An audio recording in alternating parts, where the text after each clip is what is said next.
Bismillahirrahmanirrahim. Assalamualaikum warahmatullahi wabarakatuh. Bismillah wassalatu wassalamu ala rasulillah wa man tabi'ahu ila yaumil qiyamah. Subhanaka la ilma lana illa ma 'allamtana innaka antal alimul hakim. Hasbunallahu wa ni'mal wakil, ni'mal maula wa ni'man nasir, wa la haula wa la quwata illa billahil aliyil azim. Jadi pada kesempatan ini saya akan mengantarkan mata kuliah kita akhlak tasawuf di jurusan sistem informasi. Maka saya akan mulai membedahnya dari akhlak.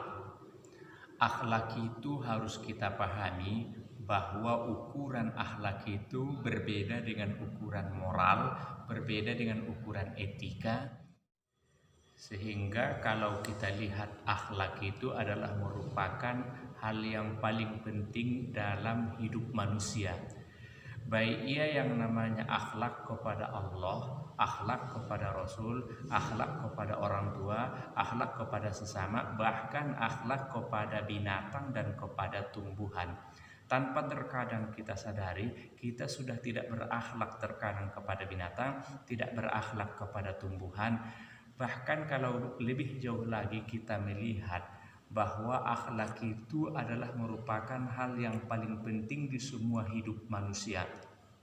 Ada orang pintar tapi akhlaknya itu tidak ada, maka orang pintar tersebut bukan mulia di hadapan Allah, bukan mulia di hadapan manusia dan di hadapan lingkungan semua. Dalam kesempatan ini, karena pertemuan kita yang akan datang ini adalah akhlak kepada Allah, kita harus pahami di sini akhlak kepada Allah maknanya di situ ikut semua aturannya Allah, kemudian bersedia dan sanggup untuk menjauhi semua larangannya Allah. Ketika kita tidak ikut dengan aturan Allah, kita bukan berakhlak. Meskipun perasaan kita orang baik. Ketika masih kita kerjakan larangan Allah, lalu kemudian kita tidak ikut di situ dengan larangan, maka kita belum dikatakan orang yang berakhlak kepada Allah.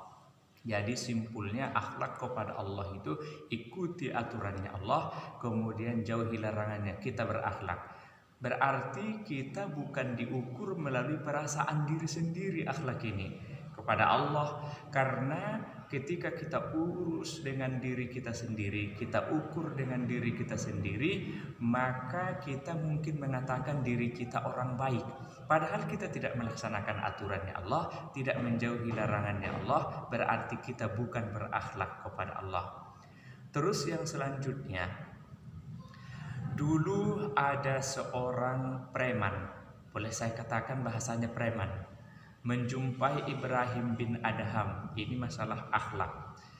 Ketika beliau jumpai Ibrahim bin Adham, wahai Ibrahim bin Adham, bolehkah saya tidak sholat?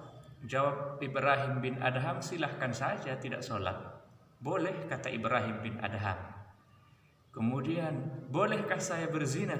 Boleh, silahkan saja, kata Ibrahim bin Adham. Lalu kemudian, bolehkah saya untuk membunuh orang? Boleh, kata Ibrahim bin Adham.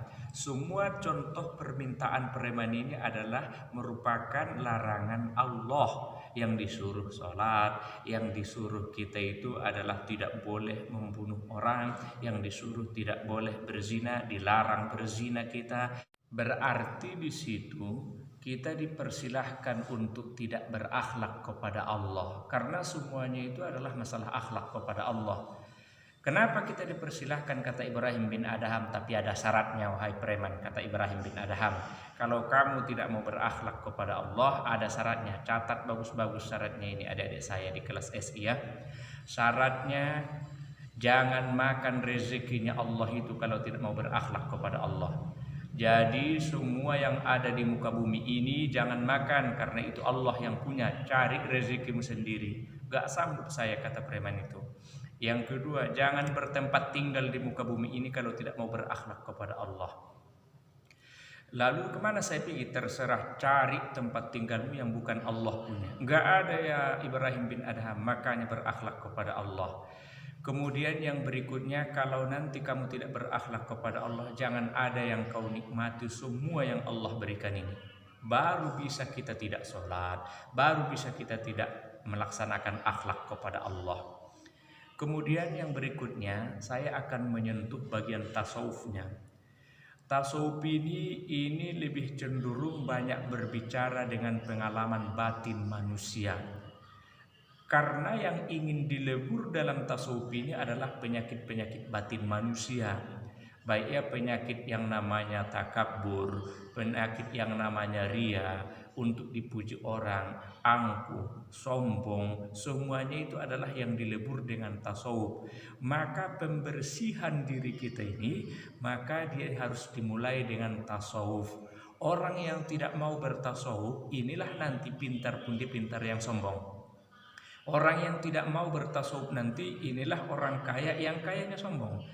Orang yang tidak mau bertasawuf inilah nanti orang cerdas yang cerdasnya sombong. Untuk itu tasawuf itu adalah membongkar penyakit-penyakit batin kita dan memasukkan sifat-sifat terpuji di dalam batin kita. Jadi bisa disimpulkan, ketika dikolaborasikan antara akhlak dengan tasawuf itu adalah kolaborasi yang sangat bagus. Sudah dibersihkan tasawufnya dari dalam, dari batinnya, dari hatinya, kemudian diimplementasikanlah akhlaknya ketika kita berbuat, ketika kita berbicara, ketika kita bertindak. Dalam hal ini, akhlak tasawuf berperan penting untuk mengantarkan manusianya manusia yang terbaik. Ketika kita sudah memasuki akhlak tasawuf ini, ada akhlaknya dan tasawufnya juga berjalan, maka pada saat itulah kita akan merasakan kita itu tahu siapa di hadapan Allah, kita tahu siapa di hadapan manusia, kita tahu apa tujuan hidup kita, apa tugas hidup kita, siapa kawan hidup kita, siapa lawan hidup kita. Semua kita akan memahami dengan berakhlak dan bertasawuf. Saya kira itulah dulu sebagai pengantar kita akhlak tasawuf ini, yang bisa kita akan kuliahkan nantinya lebih jauh tentang kajian masalah akhlak dan juga tasawufnya. Apa saja yang dibutuhkan dalam akhlak, apa saja yang dibutuhkan langkah-langkah untuk memasuki tasawuf, insya Allah kita akan kaji ataupun kita akan jelaskan di pertemuan-pertemuan kita yang akan datang. Wassalamualaikum warahmatullahi wabarakatuh.